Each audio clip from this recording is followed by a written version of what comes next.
orar. Se nós estamos pregando a verdade todos os cultos, se nós estamos aconselhando com base na palavra, se essa igreja está edificada sobre a rocha que é Cristo, verdadeiramente, eu pergunto às vezes, irmãos, por que nós não vemos o sobrenatural acontecer? Por que é difícil ver cura e batismo com o Espírito Santo, nós não vemos mais? E eu não quero de forma alguma fazer dessa mensagem uma mensagem saudosista, não. Eu estou preocupado com hoje e com o futuro. Eu quero ver jovens falando em língua estranha. Eu quero ver jovens entrando na casa de Deus sabendo por que está entrando aqui dentro. Eu quero ver crianças entrando aqui dentro como entravam antigamente, já entravam falando: nossa mãe, papai está aqui já, papai do céu já está aqui. Eu quero ver isso de novo, isso tem me preocupado. Por que não está acontecendo? E esse texto me veio à mente, levando em conta o tema do mês: eis que estou à porta e bato. Porque pode parecer que não, mas para muitas pessoas Deus está, para muitos crentes do lado de fora, batendo e pedindo: deixa eu entrar. Deixa eu entrar que eu posso mudar a situação. Deixa eu entrar que eu quero mudar algumas coisas aí dentro da tua vida que está errado. Mas aí tem que ter renúncia para ele entrar. Você abre a porta para ele, você tem que fechar a porta para um monte de coisa que de repente você não quer fechar.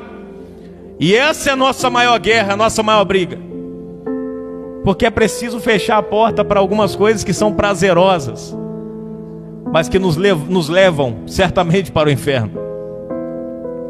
E Paulo aqui, irmãos, ele estava numa viagem missionária. Eu não vou entrar, eu preciso entrar nessa parte introdutória, e eu gosto de passar bem rápido para chegar na parte prática. Porque eu sei, irmãos, por mais que seja importante essa parte, muita gente desanima nessa parte. Mas por isso eu pretendo ser objetivo aqui. Mas a questão é que Paulo vinha pregando. Ele tinha um propósito. E cada cidade que ele chegava, ele ia para a sinagoga pregar. E ele começava ali a debater na sinagoga. Por que na sinagoga? Porque a cidade está errada. Porque a sinagoga está errada. Se a sinagoga está errada, significa que as autoridades espirituais não estão fazendo o dever de casa, ou estão pregando outra coisa. Então eles iam na sinagoga primeiramente e debatiam. Lá era debate. É mais ou menos assim: ô meu filho, vocês estão pregando o que por aqui? Vocês estão pregando o Cristo ressuscitado ou o Cristo morto?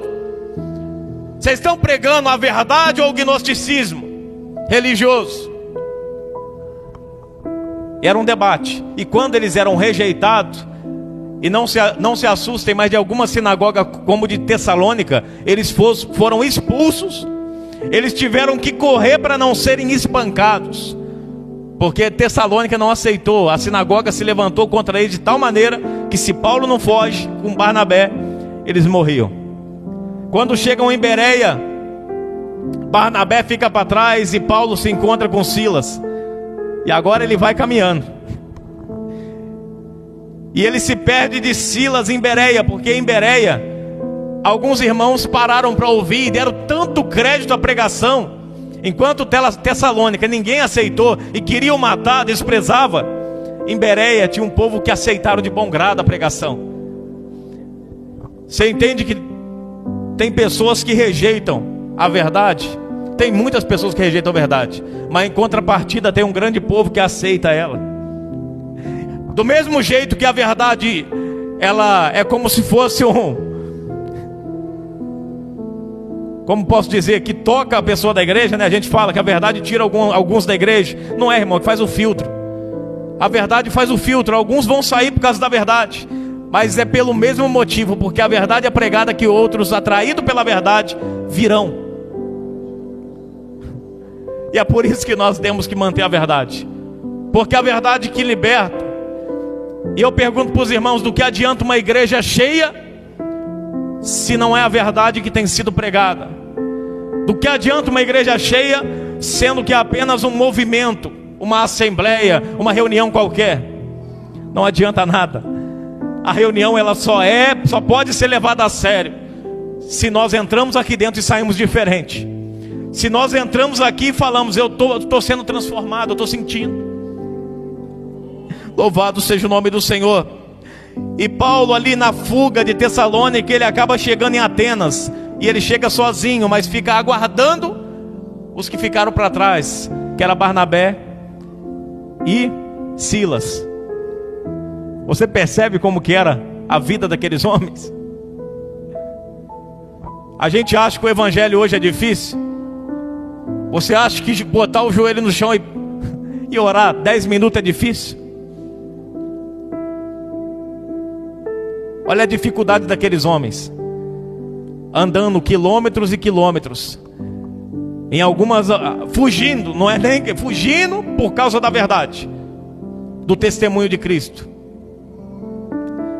E a gente vê quilômetros andando naquele desafio todo e não paravam, pregavam. E a gente porque dói o joelho, e a gente porque, irmãos, dentro de casa a gente consegue segurar para ir no banheiro por causa do celular.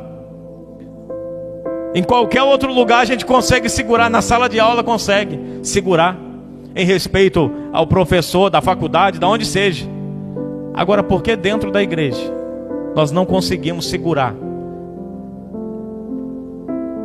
E tem um resultado, tem uma resposta para isso, irmãos. Existe alguém que não quer que você dobre o joelho de jeito nenhum, Satanás.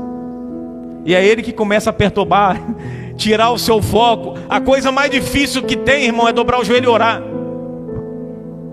Mas voltando para o foco. Então Paulo começa a olhar aquela cidade.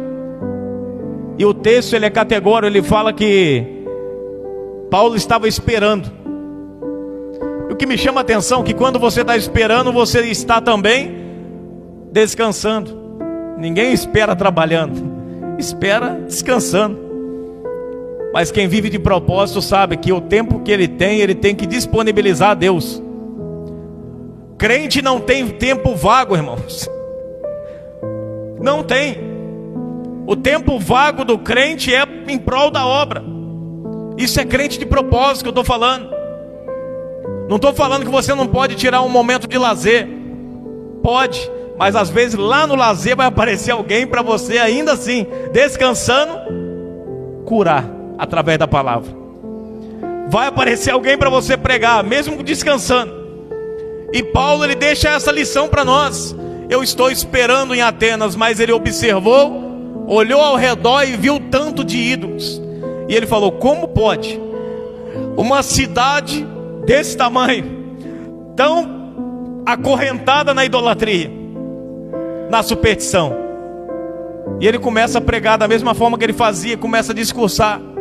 Esse é o crente inconformado com a coisa errada. Já se perguntou por que você não se incomoda com a coisa errada mais? Já se perguntou, irmãos? Quando você não se incomoda, alguém chegar e falar um monte de groselha no seu ouvido e você ficar na mesma rodinha, não se move, e às vezes dá risada e fica ali. Já se perguntou? Como que você hoje tolera a coisa errada e não tolerava antes? Por que será? Porque o crente ele não se conforma. E Paulo não se conformou.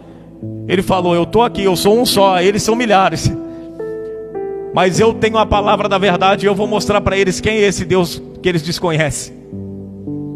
E ele vai andando e vai pregando e começa a incomodar a cidade. Uma cidade, um homem começa a incomodar uma cidade.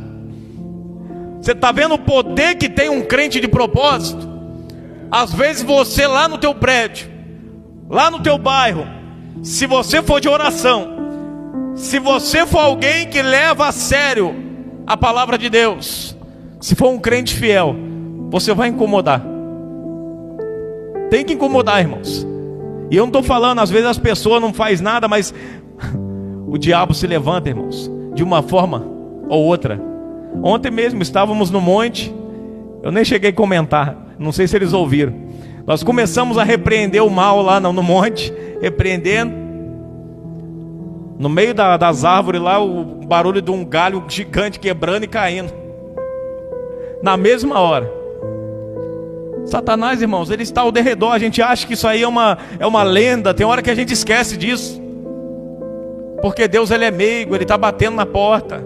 Mas Satanás não, ele é invasivo. Quando você vê, ele já está dentro. Quando você vê, ele já te possuiu. Quando você vê, você já está falando em nome dele. Isso porque ele está em derredor. E é em 24 horas por dia, irmãos. Em derredor. Não perdi o foco não. Eu disse no começo da mensagem que eu estou na dispensação do Espírito Santo. E o que eu estou falando com muita convicção.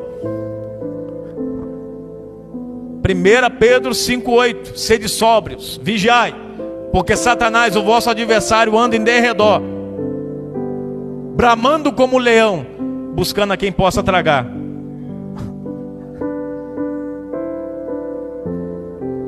E a gente acha que essa distância é longa, não é, muito perto.